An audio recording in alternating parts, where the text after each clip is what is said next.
জানে। বাবা, আমি বিয়ে করিনি, বেঁচে গেছি। আর জানিস তো আমার বউ তো নয় যেন ধানি লঙ্কা। তুই তো খুব ভাগ্যবান। একটা তেলের সাথে যেমনি সাবান ফিরিয়ে দেয়, তেমনি তুই একটা বইয়ের সাথে শাড়ি ফিরিয়ে দিয়েছিস। তাহলে আমার শ্বশুর খুব বুদ্ধিমান বল। আর তুই আমার স্বামীর সাথে বিয়ে করবি নাকি? না না, আমি বিয়ে আমি কোনো মেয়েকে বিয়েই করবো না। তবে বসে বসে ছেলেদের মাথাগুলো মোড়া। উফ, বাবা কি গরম। এই কি রে, তোদেরকে কখন থেকে ফোন করছি, কমসে কম ফোনটা তো তোর, ফোন কেন তুলিস না তোরা? আরে গতি, তুই এখানে কি করছিস? আমাকে সুমন ডেকেছে, তাই আমি এসেছি। কেন রে, সুমন তো কি কাঁঠালি কলা খাবে? হ্যাঁ, সুমনের কাছে অনেক কলা হয়েছে। এই তোর হাত কথা, তোর বউ আছে ঘরে। বাবা, তুই তো গেছিস তোর বউকে খুব ভয় পাস।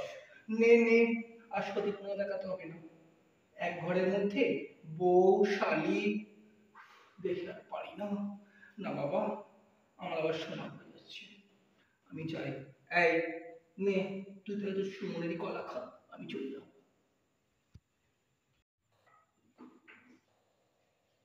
কি হলো সুমন, শুতে এসো। হ্যাঁ তুমি যাও, আমি আসছি। এখনো রাত হয়নি? এই যে, চল কালকে সকালে আসবে, আজকে বাড়ি যা। আরে ভাই তোকে আর কি বলবো, আমাদের মতো বিয়েওয়ালা ছেলেদের কাছে বই সব। না মা বাবা ভাই বোন বন্ধুত্ব কারোরই আমাদের কাছে দাম নেই রে ভাই। না রে সুমন, তোকে ছাড়া যেতে আমার প্রচুর কষ্ট লাগে। না না ভাই তুই এখন বাড়ি যা, আবার কালকে এরকম করিস সকালবেলা না আসবি। সুমন, আমার প্রচুর আচ্ছা ভাই যা, তুই এখন বাড়ি যা, আবার কালকে সকালবেলা আসবি।